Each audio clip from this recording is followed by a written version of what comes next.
My stepsister Maya was brutally assaulted in front of everyone by her husband, and when I tried to step in and protect her, I ended up paralyzed.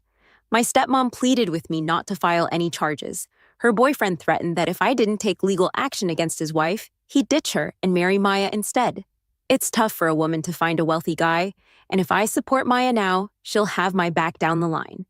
I fought hard not to go along, but my dad gave me a hard slap, sending me sprawling onto the bed. "You're already a hassle as a cripple. Serves you right."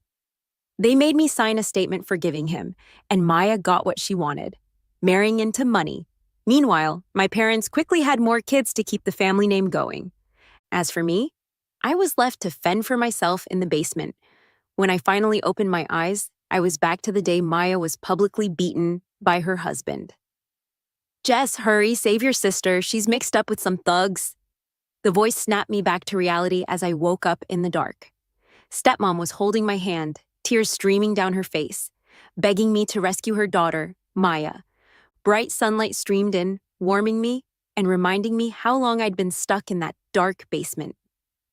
"Jess, what are you thinking? Go help. Your sister's in deep trouble." She pulled me, rushing me to the door. It all hit me. I had a second chance.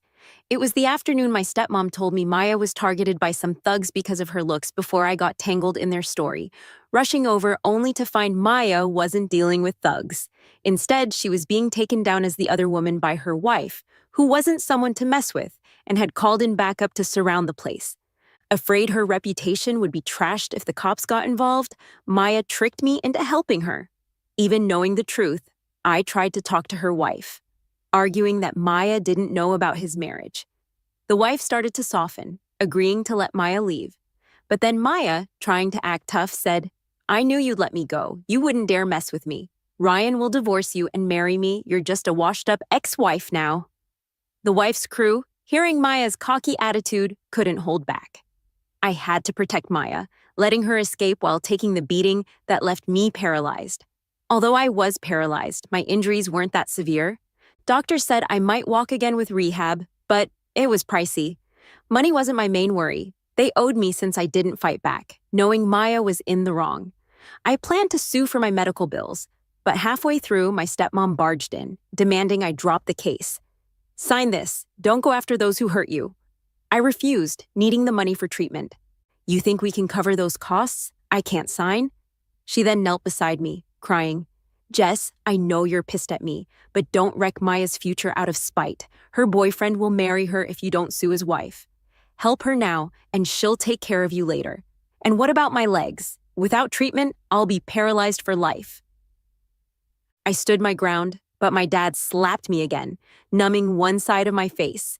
"Useless, and now you're dragging your sister down. You deserve to be crippled." He forced me to sign, and Maya married into wealth.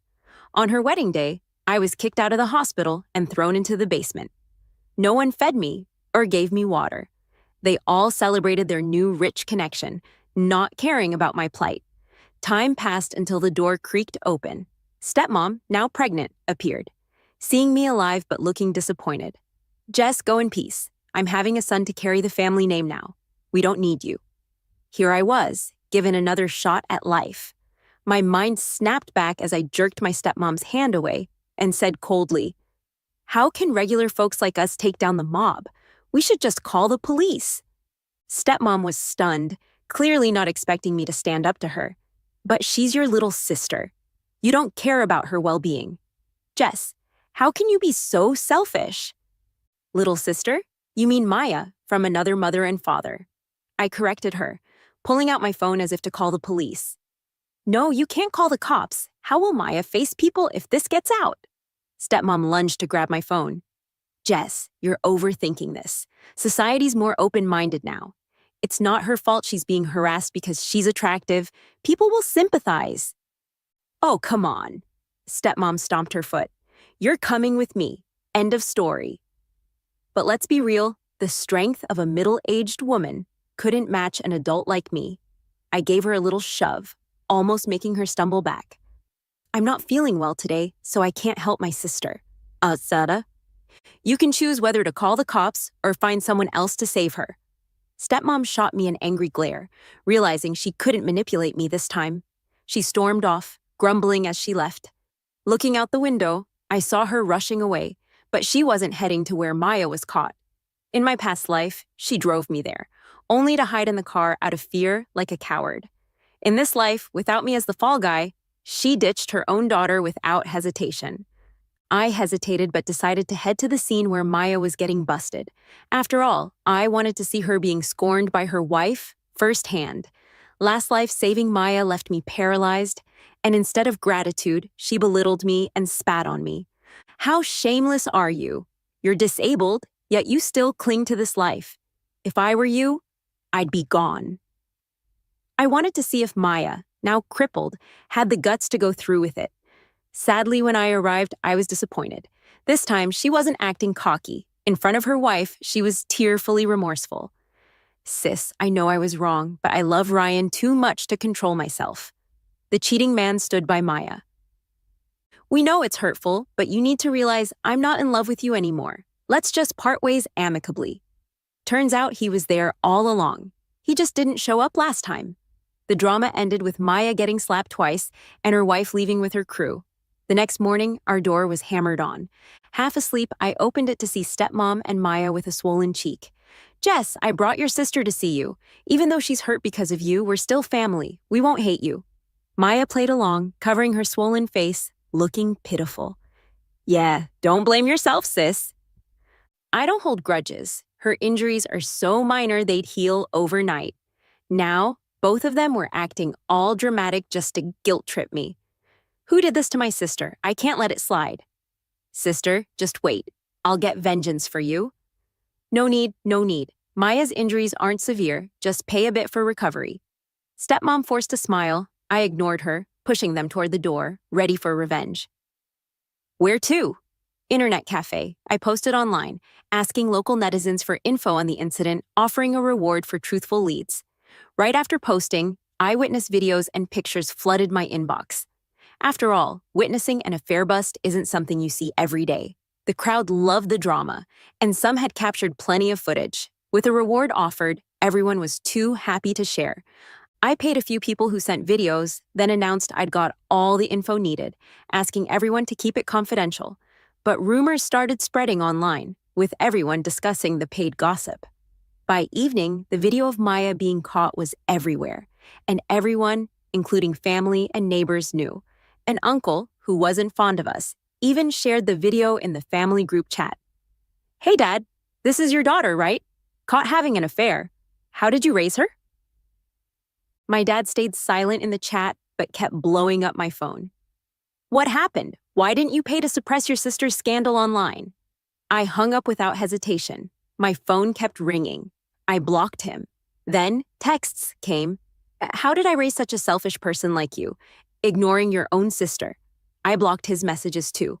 Finally quiet, I watched the video of Maya getting hit, but noticed something wrong. A familiar face popped up. My stepmom's brother was mingling with the wife's group. In my past life, I remembered someone in the crowd urging others to hit me. A voice I now recognized as his, stepmom's brother, a loafer totally dependent on her for handouts, wouldn't act against Maya without orders. Only one explanation made sense. He stirred the mob under stepmom's command, targeting me. Thinking back to my previous life, scenes played in my mind. I was paralyzed after a beating, and the wife who initially had the upper hand quickly lost her edge. In the end, she had no choice but to agree to a peaceful divorce with that cheating guy, and they split the assets. Meanwhile, Maya got her wish and married into a wealthy family, throwing a lavish wedding. Stepmom even bought her brother a house, claiming it was to thank him for taking care of us all these years. Looking back now, it was less about gratitude and more about rewarding him for helping orchestrate the attack that left me paralyzed. The phone rang again, an unfamiliar number. Finally, you picked up. You worthless piece of trash. Your sister's in a mess because of you, and you act like nothing happened. It was my dad. My mom died when I was young, so I grew up with my dad. He loved gambling and drinking, and all the government aid we got went straight into his habits. Whenever he got drunk, he'd hit me with whatever he could grab, really going to town. But when he sobered up, he'd hug me and cry, saying it wasn't intentional, just that he missed mom too much. If it wasn't for raising you, I'd have followed your mom a long time ago, he always told me. Whenever he met neighbors, he'd rant about how cruel it was that my mom left him and how much he missed her. This man, who claimed to be so devoted to his late wife, didn't hesitate to blow all the money I made on getting himself a new wife once I started earning. And this seemingly emotional man slapped me hard when I was bedridden, forcing me to sign a waiver so Maya's luxurious marriage plans wouldn't be spoiled. Despite financially supporting him for years, he had no issue kicking me out of the hospital due to money complaints, letting me starve in a dark basement. Worried I'd hang up, he quickly said, "Tomorrow your sister needs to go out. Make sure you're home to drive her. If you don't come, I'll make a scene at your workplace. Let's see if you're embarrassed." I gritted my teeth. "All right, I'll be there. Glad you know your place." He thought he'd successfully intimidated me, sounding smug. I knew tomorrow would be another scheme plotted by stepmom and Maya, but since avoiding it once didn't mean avoiding it forever, I played along to see what they had up their sleeves this time. The next morning, as soon as I arrived at my dad's place, the three of them were sitting on the couch, looking all cheerful. My dad frowned in dissatisfaction when I walked in. "Why are you so late? Can you take responsibility if you delay your sister's affairs?" "Oh, it's fine. Maya must be busy too, and I'm already grateful she's helping to drive me around." My stepsister chimed in, sweet and considerate. "You're too soft-hearted. A younger sister shouldn't always be letting her older sister off the hook like this. It's my fault for not teaching her better before," my dad said, clearly moved by her act. "Are we going or not?" "I've got things to do." "Yeah, let's go." Maya, with her rented designer bag, casually settled into my car and gave a location. It was an old, rundown neighborhood with loose security, easy to drive into. When we got there, I opened the car door and told her to get out. But she turned back, opened my door with a gentle smile, and said, "Jess, thanks for the ride. Come in and have some tea." "No thanks, I've got things to do." "Sis, are you mad at me?" "I'm sorry for troubling you. I just want to work hard so our family has a good life. But for now, I have to disturb you." She looked like she was tearing up, but her grip on my sleeve was tight. According to their plan, that tea was something I had to drink. I feigned reluctance and got out of the car. "All right, I'll come in." Satisfied, she smiled. She led me through the complex, up flights of stairs in the old building until we were out of breath. Stopping at door 502, she opened it with excitement, peering over her shoulder. I saw a group of people waiting inside. At the center was the ex-wife of the cheating guy. Feigning fear, Maya hid behind me and whispered, "Sis, what do we do?" "This is the same group from last time. Let's escape." "I had a gift for you in this room, but now it's impossible to give it to you. It's my fault. Okay, let's get out of here." "What kind of gift could be in this shabby place?" Let's go. "What?" she stammered, taken aback. "No way." As I tried to pull her down the stairs, she released my hand, saying, "That gift took me forever to prepare for Maya. I can't let it go to these gangsters." Her uncle's voice then echoed from inside.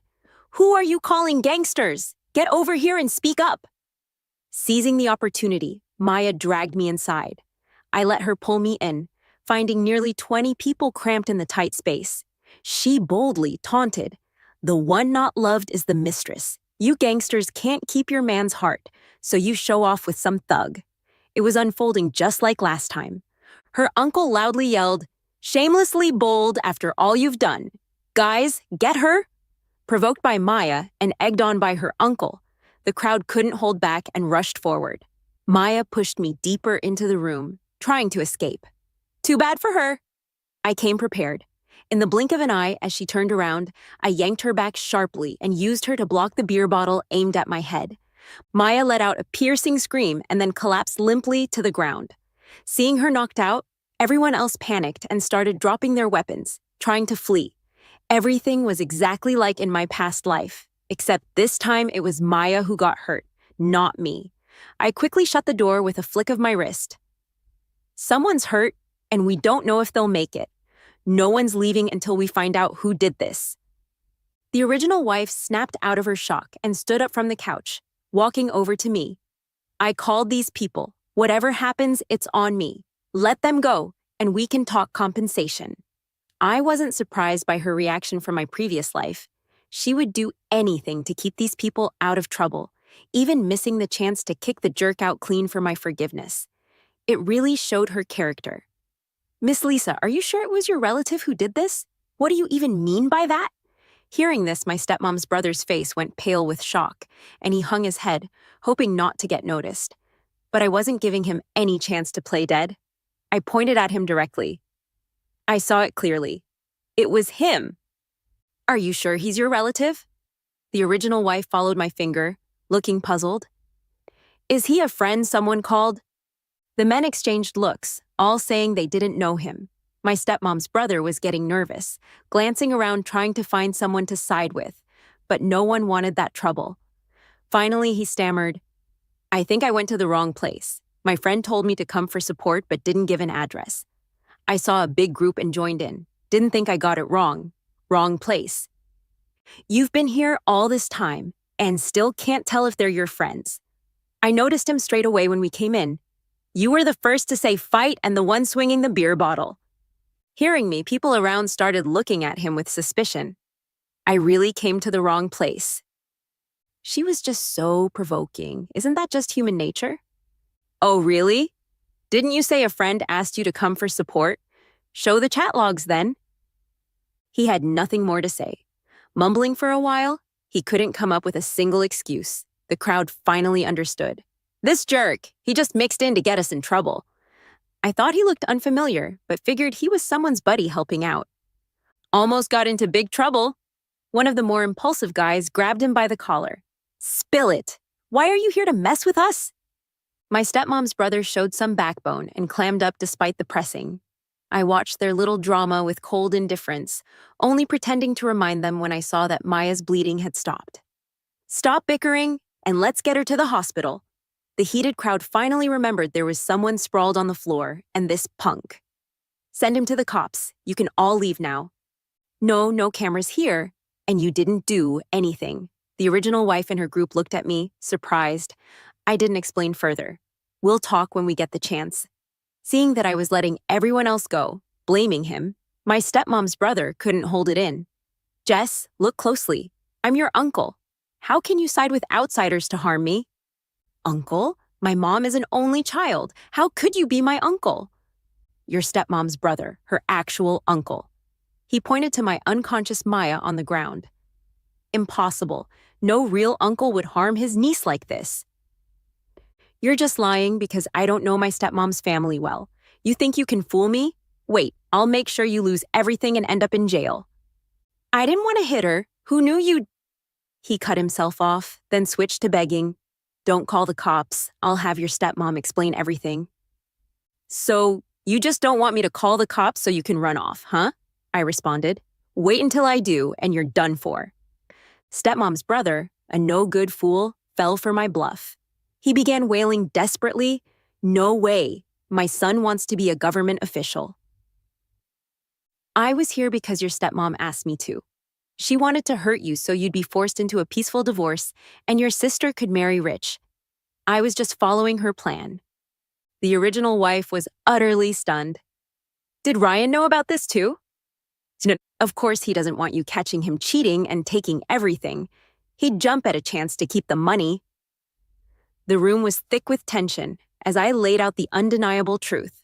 With the truth out, I saw the growing fury in her eyes and smiled with satisfaction. Her rage was palpable, each glance burning with the realization of her imminent downfall.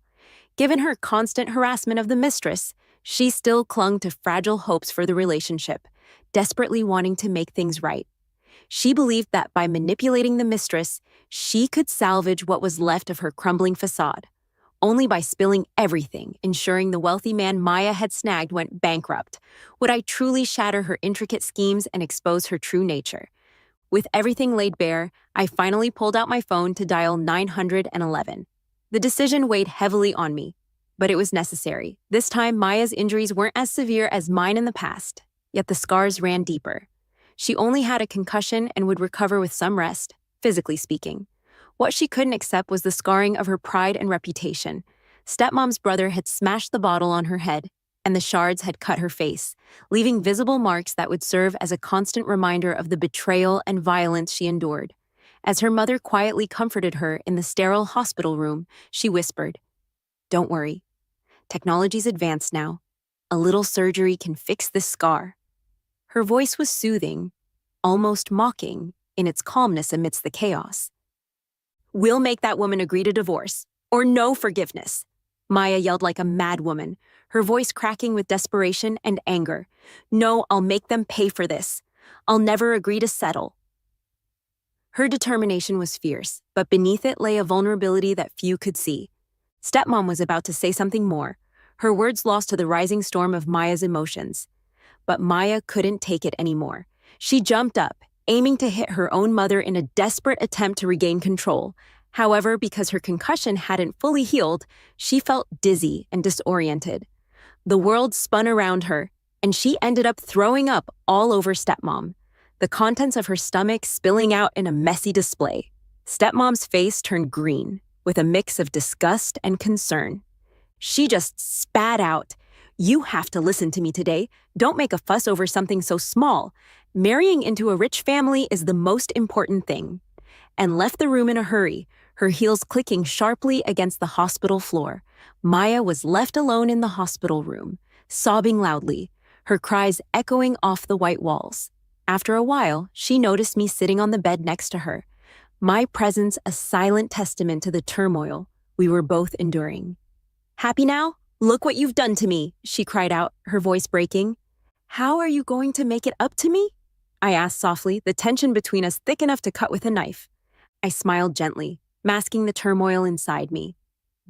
"I've got lots of compensation lined up for you, sis. This is just the beginning, so sit back and enjoy."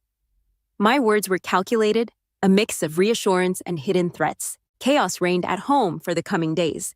Maya insisted on holding someone responsible and refused to forgive, her anger festering like an open wound. Stepmom kept saying we needed to look at the bigger picture, trying to use it as leverage to force a peaceful separation, just like last time. She played the role of the concerned mother, but her eyes betrayed her true intentions. Dad predictably took Stepmom's side without question. He had a gambling problem and had racked up a lot of debt over the years. He was waiting for Maya to marry into wealth to pay it off, blind to the destruction his actions had caused. Maya's attempts to fight back went unnoticed, her pleas falling on deaf ears. Eventually, Dad got fed up with the constant turmoil and slapped her hard across the face, the sound of the impact echoing in the tense household. "I told you to forgive, so you must," he commanded, his voice a mix of frustration and authority. "We raised you to trade for some money. Don't think too highly of yourself." Maya held the bleeding wound on her face, her eyes filled with disbelief as she looked at Dad. Then she turned to Stepmom, who watched coldly from the side, her expression unchanging. Stepmom picked up her purse, her voice chilly and devoid of empathy. "Keep this up and no one can help you," she warned, her words dripping with contempt. The mother and daughter duo spent the next few days arguing relentlessly, their voices echoing from the hospital to home, creating a whirlwind of negativity that consumed everyone around them. They didn't even bother to check who'd been arrested, blinded by their own vendettas. Little did they know, only Stepmom's brother got caught, not the rest of the family as they had assumed. So when they heard Ryan was walking out with nothing, they panicked. "This wicked woman, those are her relatives. Isn't she going to do anything about their lives?" Stepfather's eyes gleamed with a mix of anger and desperation. "Must have been we didn't hurt them enough. A concussion and a little cut? Doesn't even count as a minor injury. Of course they're not scared." His tone was dismissive, underestimating the true extent of the harm caused. Then Stepmom looked expectantly at Maya, her gaze piercing. "What are you planning?" "Mom, save me. I'm your only daughter," Maya pleaded, her voice trembling with a mix of fear and hope. "Of course, darling, Mommy's here to help." Stepmom smiled sweetly, but her eyes remained cold and calculating. When Maya fell asleep, that kind and warm smile stayed on her face as she watched Dad grab the vase from the nightstand and smash it down on Maya's head. The sound of shattering glass filled the room, a brutal reminder of the violence that had taken place. Stepmom caressed her stomach, grinning at me as I watched, her eyes never leaving mine. Maya, I'm carrying your father's child. You don't want your little brother to be born with no money, right? The implication was clear, the threat underlying her words unmistakable. Only after they saw Maya barely conscious did they finally call 911, claiming poor initial examination and old injuries flaring up. Unfortunately for them, they underestimated the hospital's vigilance. The arriving doctors instantly recognized the fresh wound and called the police without hesitation. Dad panicked, his facade of control crumbling. My daughter did it. I tried to stop her, but I'm too old to hold her back. Too bad the vase still stuck. My daughter did it. I tried to stop her, but I'm too old to hold her back. Too bad the vase still sat there with fingerprints all over it. Dad was arrested on the spot, his words sealing his fate. Stepmom and I rode with Maya to the hospital in an ambulance, the sirens blaring our impending doom. This time her injuries were severe, brainstem injury. She turned into a vegetable, her body lifeless and unresponsive. Stepmom was truly horrified now, her demeanor shifting from cold and calculated to frantic and desperate. She eagerly asked me to drive her to the original wife's house, hoping to blackmail some money before she learned the details. My daughter was beaten by your people and her condition got worse. She's in a coma. What do you plan to do? Her voice was sharp, accusing. This won't settle for anything less than millions. The original wife came from a wealthy family. Ryan was just a stay-at-home son-in-law. She ran the business and was certainly competent, I responded, my tone firm and unyielding. Last time, she held back because relatives were detained. This time, only stepmom's brother was in trouble. She smiled at me before looking at stepmom. I don't know any of my people hurting your daughter. That's slander, and I can take legal action. You, stepmom, didn't expect her to be unfazed, gasping for air. Name a price. We can negotiate. After all, they're your relatives. The original wife busied herself with her newly manicured nails, her actions deliberate and calculated. I said none of my people did it.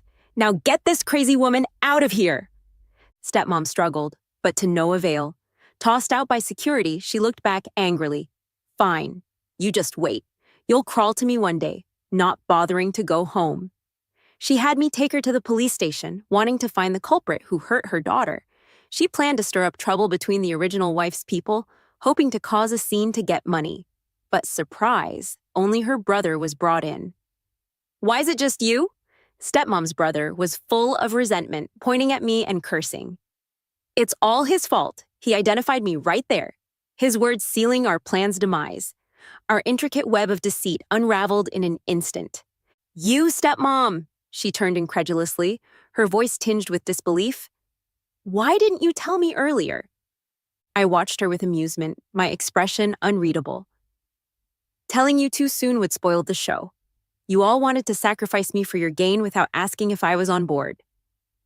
Stepmom was about to lash out, her anger barely contained, but she remembered she was alone now and forced a smile. Oh, come on, we'd never sacrifice you. It doesn't really matter to me. You should start thinking about caring for your comatose daughter and jailed husband. What do you mean? Nothing really. You know my dad's gambling debts, right? While you were busy in the hospital, I helped sort it out. I agreed to give the house to cover the debts, maybe figure out how to get it back from them first. I chuckled coldly, taking large strides away from her, turning away, leaving stepmom's sharp curses behind. Maya had already been diagnosed as being in a vegetative state, with little hope of waking up. My dad was arrested for attempted murder, a consequence of his own destructive choices. The news about my gambling addict stepfather trying to murder Maya spread widely, thanks in part to me, and it severely affected public opinion. The community was outraged, turning against the once respected family. To appease the public, my dad got a harsh sentence, nearly 20 years. On the day of the trial, I sat in the courtroom, my emotions a tangled mess of vindication and sorrow. I watched my dad break down in tears, desperately trying to show remorse to get a reduced sentence. I felt nothing. His pleas fell on deaf ears as the jury and spectators alike had already formed their judgments. He kept calling out for my stepmom, hoping she would help him, but she never showed up. She was busy at the hospital taking care of Maya, her attention solely focused on preserving her own twisted version of the truth. Previously, she tried to get the house back from some loan sharks, underestimating the strength of our resolve. It ended up in a brawl, and she was beaten badly. She lost the baby she was carrying, and it left her with severe injuries.